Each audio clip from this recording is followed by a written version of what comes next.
Oh, Damichael, I thought I was not crying. let me get the tissue. Let me get the tissue. Let me. Just Oh, Jared's Joe. out and Luke is out, and we I, just can't catch a break. I know, man. I know it. I know it. I'm It's sorry, the Joe. opening night. I know. It's I know. supposed to be Christmas. Mm, I know, Let's man. lock in.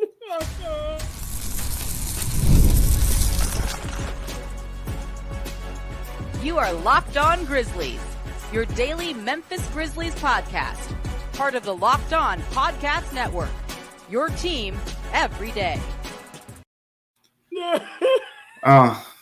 It's tough, Joe. Sorry. It's tough. It's tough. Come on. Let's go, big guy. You got it. You got I it. usually stop during the cold open. It's tough, man. Jaren Jackson Jr. He's a big deal. I know it. Okay. It's not a long time, Joe. It's chill. He's not out for the season. Okay. He's not out for a month. He's not out for 2 months. Just Okay. there you go. There you go. There you go. All right. Come back to me now. Come back to me. Welcome to this Tuesday edition of Locked On Grizzlies. I am one of your hosts, Joe Mullinax, joined by my co-host, Damichael Cole of the Commercial Appeal. Thank you so much for being with us wherever you're checking out the show. It is much appreciated. I'm sorry for losing it there a little bit for a minute. That was like a solid 50-second cry. I mean, you were on your Jennifer Aniston. I mean, does Locked On have like an Oscars? Do we have an award show? I feel like that's decent. That was pretty good right there, right? That was good. Yeah. I feel better now after letting that out. I apologize to everybody that was, just trying to tune in and enjoy. There's a director, there's a movie director out there somewhere listening to Locked On Grizzlies. Yeah, they should be. You see Joe's social media tag. It's at Joe Mullinax. So hit the man up. Give him an opportunity. Today's episode of Locked On Grizzlies is brought to you by Gametime. Download the Gametime app, create an account, and use the code LOCKEDONNBA for $20 off your first purchase. Friendly reminder that we have a team newsletter that is now out. Very excited. Locked On Grizzlies now has a newsletter. It's the Locked On Grizzlies daily newsletter. It's a one-stop shop for ultimate team and league coverage delivered right to your inbox. Sign up for free now at LockedOnDaily.com. That's LockedOnDaily.com. Start your day with the all-new free Locked On Grizzlies newsletter. Very excited to be heading that up for us here at Locked On Grizzlies, because you guys probably know this. Damichael Cole is very busy writing this time of year. He's a writer for the Commercial Appeal there in Memphis, Tennessee, covering the Memphis Grizzlies. Damichael is leaving on a jet plane, heading to Utah to cover opening night against the Jazz. And as I, somewhat embarrassingly cried on the internet about Jaren Jackson Jr. not playing in that game. He's probably making the trip, and maybe Damichael has more insight into that than I do. Probably still flying on that plane with the Grizzlies on their way to Utah, but he will not be participating. And we talked about this a little bit on Monday, right? Yeah. My fake crying aside. Or was I really crying? You'll never know, dear listener, dear viewer. I'm that good of an actor. But regardless, we talked about how it's a new athletic trainer, right? It's a new head trainer for the team. Yeah. Kind of a uninformed take to criticize the training staff because it's a new training staff, essentially, right? Mm-hmm. Right. How this injury has gone from something that, he might be out a week, right? A couple of weeks. He'll be ready for the opener. Now they're talking about him not playing until Saturday in the Grizzlies' home opener. That's 2 regular season games already missed. And later on in the show, we'll talk about the other injuries that the team is dealing with right now. Jaren Jackson Jr. is the biggest. Jaren Jackson Jr. was in line to have a major season. Jaren Jackson Jr., of course, could still have that major season, but especially for someone who has left the table in terms of negotiations with the Grizzlies for a contract extension, not necessarily in a bad way. You could easily argue it doesn't make sense for Jaren to sign a contract extension this preseason. How this impacts the Grizzlies starting the season fast, and we'll talk more about that here in a moment. Jaren is the biggest piece to that puzzle, at least in terms of who is currently on the IR. We know that he hasn't played a ton with Zach Edey. We know that there's been questions about how he's going to align with Ja and Bane and Marcus Smart. This just adds a level of uncertainty to this Grizzlies team that they don't really need going into the start of the season.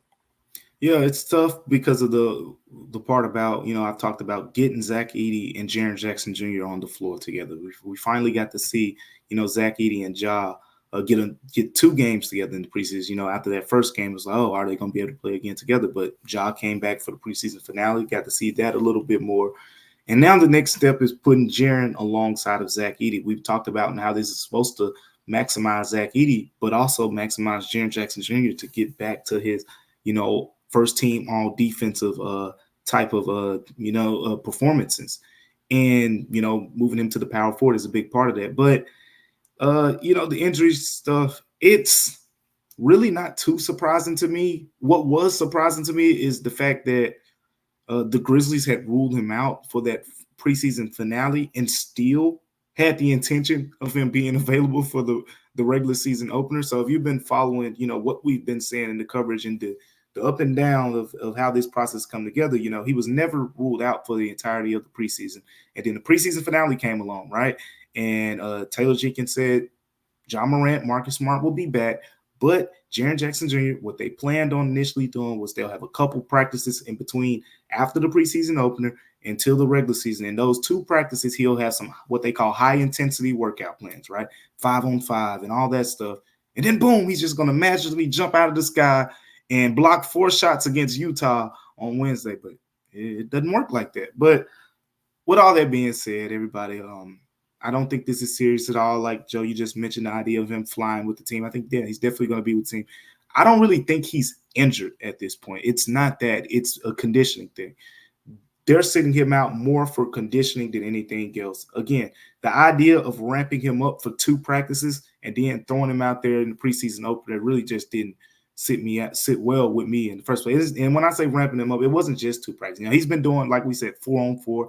And I saw him, Joe. He looked good. Like, in theory, he could play Wednesday. Like, if it was a playoff game, sure, he'd definitely be out there. But it's the first game of an 82-game season. The worst thing that could happen would be him going out there, re-aggravating this thing. And now you're talking about being without him for a month. I'm sure no one wants to see that happen. So an extra game or 2 is not the worst thing in the world. And the reason it's an extra game or 2, we haven't talked about this much, but the Grizzlies kind of got screwed with the scheduling at the beginning of the season. Your home opener is on the second day of a back-to-back. That's kind of rough.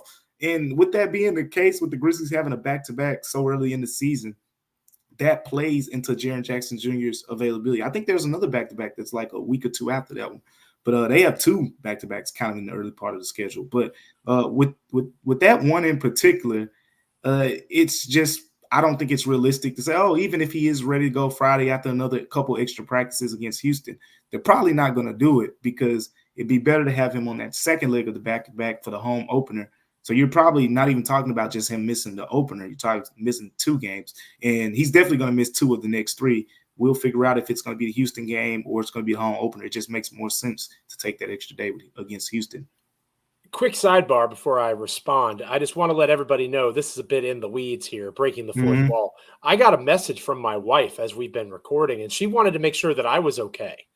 Because that's how effective. Hey, somebody go get the trophy. And my acting was that my wife, who knows me better than anybody on this planet, except for maybe Damichael Cole. She's heard my them wife. I tell you what, that just made my entire evening. I really do believe that you're in a position, Damichael, where you see this team every day. When you say that Jaren Jackson Jr. looks good, I believe you. And that allows for me to align my thought with yours. This is a conditioning thing. And it's an 82-game season. And I believe it's something like 6 games and 9 nights. It's something crazy like that. They get hit. They get hard. You hit hard. They got hit pretty hard with the early start in terms of they're really off and running to the races, which is what makes me nervous about it's not just Jaren that's on this injury list, like we'll talk about here in a moment. Are they positioned to handle the difficulty of the beginning of the season when they have to be able to start fast? I would argue there's no team in the NBA that needs a strong, fast start better than the Memphis Grizzlies because of how poorly the beginning of the season went last year, the positivity that has been around the team with Ja Morant's return and all the things that come with that, having that superstar in position to be that force that you hope and expect and pay him to be. Yeah. One of the key cogs to allowing for him to be that type of player is not going to be there, at least to start the season, and that's reason for concern. I do think it's not going to be a long-term thing. It'd be different if he wasn't actively doing anything.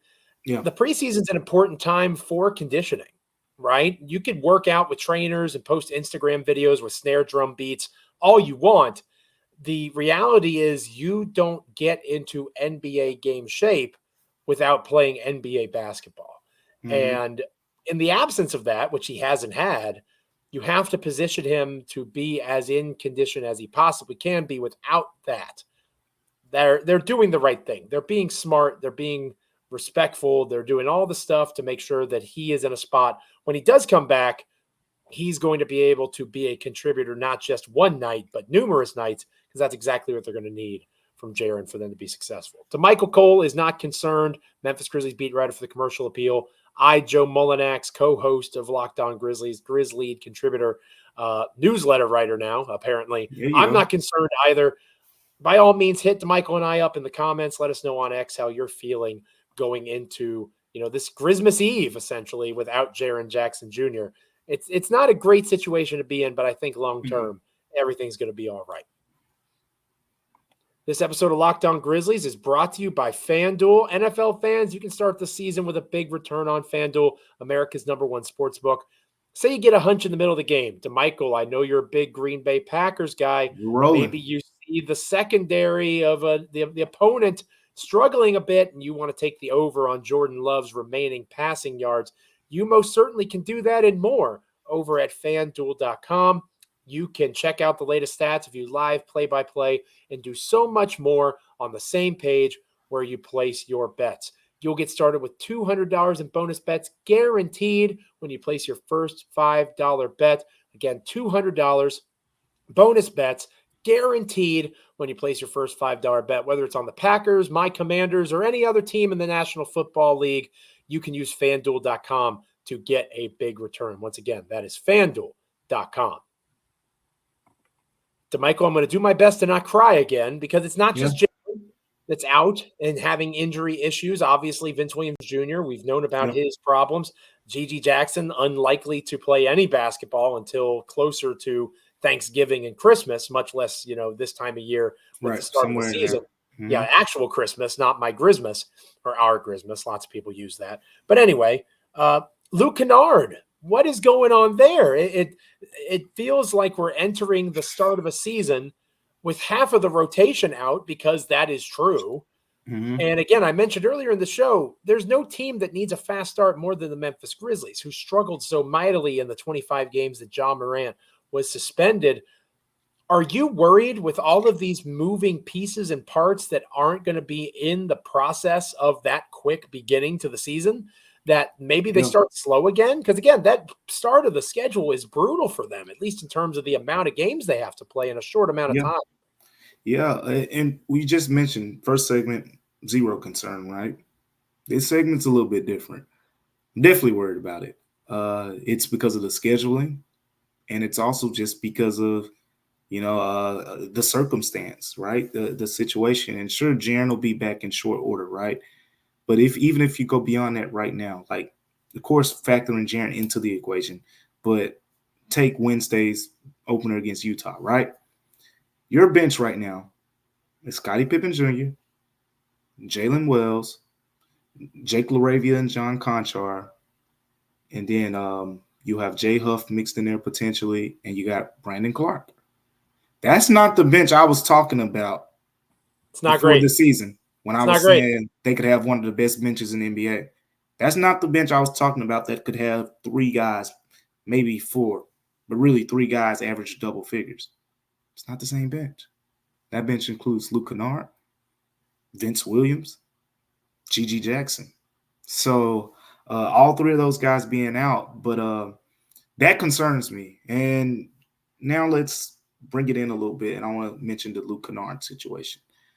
That one's a little bit more puzzling, and I don't want to put too much concern out there because we don't know enough yet. But all we do know is Taylor Jenkins said he'll be out this week, probably for the next week. And what will happen is the Grizzlies are still learning about the situation with Luke Kennard. So we'll find out more potentially in terms of a real timeline. It sounds like it could be 2 weeks. I don't want to, put too much on the timeline there, but that's kind of the pulse I guess I've gotten from Taylor Jenkins' comments. He said he'll definitely be out, a week or so, and they'll see beyond that. So they're still learning about the foot soreness or what's really going on with Luke Kennard's situation. That's the one that's puzzling. Everything else, Cam Spencer, Vince Williams, expect them to be back probably in a couple weeks, as Taylor Jenkins said. I've seen Vince Williams kind of doing his workout stuff. I saw Cam Spencer, no boot or anything, shooting some shots after practice on yesterday as well. So getting there, but have not seen Luke Kennard. So that's the one that's a little bit puzzling to me. But yeah, Joe, the starters are going to be fine. But look, Utah's not as good as the Grizzlies, but we've seen the Grizzlies go down there and struggle multiple years, not just last year, the year before that.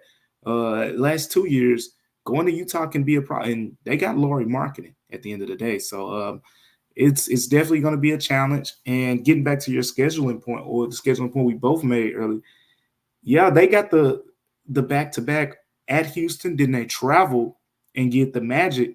Then they got one the next week, a Wednesday and Thursday back-to-back. You get the Nets on the front end, which is good, right? You should win that one. But Halloween, they get the Bucks on the second leg of their back-to-back. It's a home back-to-back, so you don't have to go anywhere, which is a little bit better. But still, you got the Bucks on the second night, and they're going to come in there, Giannis and Dame, and those boys are going to be a little bit fresher. But they definitely got some little scheduling. They got a tough slate early on. Yeah, I'm nervous. I'm nervous because even if you get what I want with Jalen Wells playing, right? Because I know John Conchar is going to play. Jake LaRavia will probably get some opportunity. You've already mentally accepted it. Yeah, I'm ready to be hurt. I'm ready to be hurt again. He's an impact player, Joe. He's got to be out there. He's something, all right. He impacts the box score when he doesn't shoot the basketball. He does a great job doing that as a shooting guard, not shooting. But I think that when you're down to Jalen Wells, when you're down to Luke Kennard, you need Jalen Wells, I guess is what I'm trying to do. And you need his shooting, right? You need his ability to go out and space the floor. Somebody has to replicate that. Somebody has to do their best to at least challenge the schemes of the opponent. And it needs to be someone like Wells. Yeah. So I don't mean to put him on blast because I feel like I've been a big Taylor Jenkins defender in the past. I'm more so nervous about how Jenkins is going to respond to these guys being out, because I'm worried that he's going to put people in these games that shouldn't necessarily get the opportunity that other players should. There's ways to approach adversity, right? You can go with what you've done over and over again, expecting a different result, which is literally the definition of insanity. Yeah. Or you can try something new. Jalen Wells is something new, right? Obviously, Scottie Pippen Jr. being a part of the process now, that's something new. Brandon Clark playing alongside Marcus Smart and Ja Morant and Desmond Bane, still relatively new because of the injuries and all the things that went along with that. We don't have a huge sample size of that. I am concerned that he will fall into the tired patterns. Because remember, there's supposed to be this brand new offense, right? Yep. There's supposed to be all this cutting and movement and all that sort of stuff and finding room for shooters. Yep. And I worry that he's going to default to what, has worked in air quotes in the past, Ja Morant pick and roll with guys standing around on the side, because that's the comfortable thing to do in an uncomfortable situation. That's what I'm most worried about with a slow start, is they're going to try to do whatever they can to eliminate that slow start, which matters, but that's a very micro view. The 40,000-foot look at this is they should be building upon successes bit by bit so that they can be in a better position to compete in the playoffs. And I worry that this is going to derail that a bit. Yeah, in the simplest form, this is how I look at it. Early in the season, you're not going to play your starters 36, 37 minutes on a night-to-night basis. I've said I was there at that first game, and you know what Ja Morant said as he was walking out of that game? He said, "I'm tired." This is the end of the third quarter. Ja Morant was tired. And it wasn't just him. I saw Zach Edey huffing and puffing. He was tired. And that's expected. It's not like, oh, these guys aren't conditioned. These are some of the best athletes in the world. But you talk about the pace that the Grizzlies want to play at, and just, the toll of an NBA game, over the course of 4 quarters. This is part of the process. So, yeah, I'm with you from the standpoint of it's going to take time for the Grizzlies to build up those starters to play the minutes that you want to see them play. So what's going to happen is you're going to need to rely on a Scottie Pippen Jr. a little bit more. You're going to have to rely on a John Conchar to knock down some shots. Jalen Wells is going to have to come up big in a stretch. Brandon Clark, you know what's expected of him. He's going to have to do Brandon Clark things like pre-entry Brandon Clark, scoring type production. Santi Aldama is going to have to really, show that last preseason game may be a precursor of things to come. They're going to need that because Ja Morant and Desmond Bane, sure, they can, get the Grizzlies through some of these games, of course, but they'll need some help. It feels like we've been very negative so far on this episode. I was crying, for goodness sakes. I was crying so well. You let it out, man. Actually thought I was sobbing. So we probably need to try to get a little bit more positive here, partner. We're going to end, and tomorrow's episode will be our full season preview edition of the podcast. We'll talk about various predictions that we're going to make, where we think Memphis will wind up. But we wanted to give you a taste of that with a little positivity here on Locked On Grizzlies. Try to end on a more sunshiny, rainbowy kind of note. We'll do that next. Make sure you're sticking around. This episode of Locked On Grizzlies is brought to you by BetterHelp. Think of a time recently where you didn't feel like you could be your full self. Maybe you were hiding behind a mask. Maybe it's a social event where you're around people that you don't know. Your significant other brings you along. It's their crowd of people, right? And you're trying to be supportive, but at the same time, you're not comfortable. You're not able to be you. October is the season for wearing masks and costumes. Halloween's right around the corner, but some of us feel like we wear a mask all the time and we hide more than we want to. Therapy can be a way to help you learn and to accept all of the different parts of yourself so you can take off that mask. Masks should be for Halloween fun, of course, not for our emotions. If you're thinking of starting therapy, you should give BetterHelp a try. It's entirely online, designed to be convenient, flexible, and suited to your schedule. Fill out a brief questionnaire, get matched with a licensed therapist, and switch therapists at any time for no additional charge. Take off the mask with BetterHelp. Visit BetterHelp.com/LockedOnNBA today to get 10% off your first month. That's BetterHelp, HELP.com/LockedOnNBA. All right, partner, since I awkwardly started our podcast with my grown man sobbing, I think that it's only fitting that I start off our positivity here.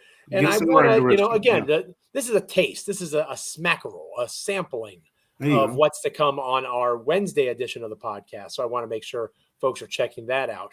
Our season preview, obviously previewing Grizzlies Jazz game 1. You'll be there on scene in Utah. Always fun when you have a chance to be there at the site. I know you're excited about that.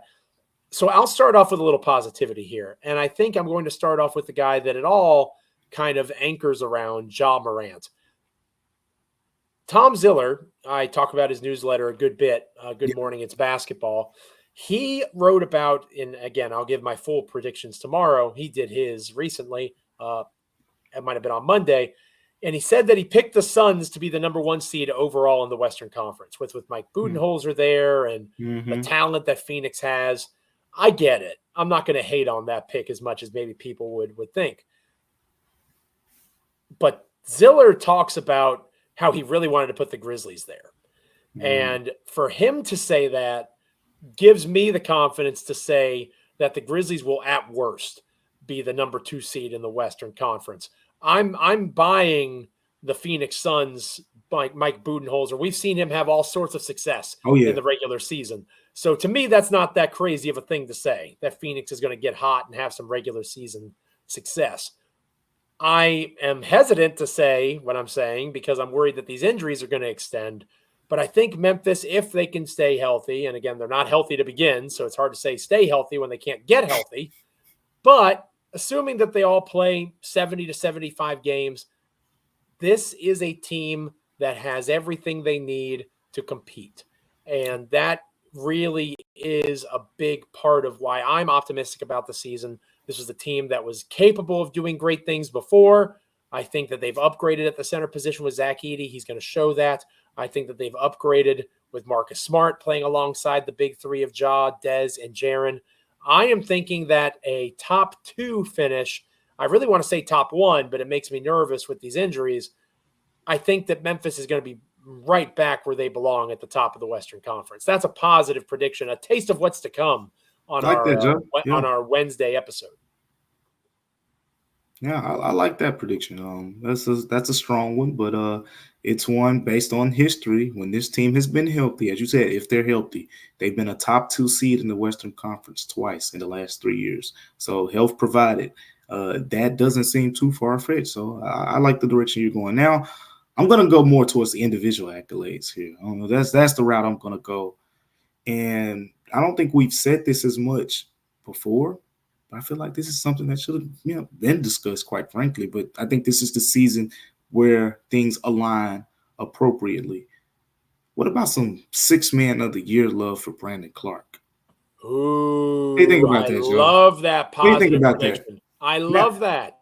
here's why everything's aligning, because Zach Edey is a rookie, all things considered, and I know everyone wants Zach Edey to come out and play 32 minutes a game and all that, because he's going to stay out of foul trouble for the most part. Like, he after that first preseason game, foul trouble was never a thing with him again in the rest of the preseason, and it wasn't really a big thing in college for him. So I think it's easy to say, yeah, he'll stay out of foul trouble for the most part. But what you're going to see, as we saw in the preseason at different times, and I don't even think I said it on the show yet, but I asked Taylor Jenkins about this, and I don't want to ruffle, like, I haven't even written about this. I don't want people to overreact to the idea, but Taylor Jenkins did not shut down the idea of Brandon Clark potentially being a matchup option to start against certain teams. Now, he didn't say it would happen, but the way that I asked it to him was, do you see that being an option where Zach Edey starts when you're going against a Zubac or something like that? And then when you're playing a team,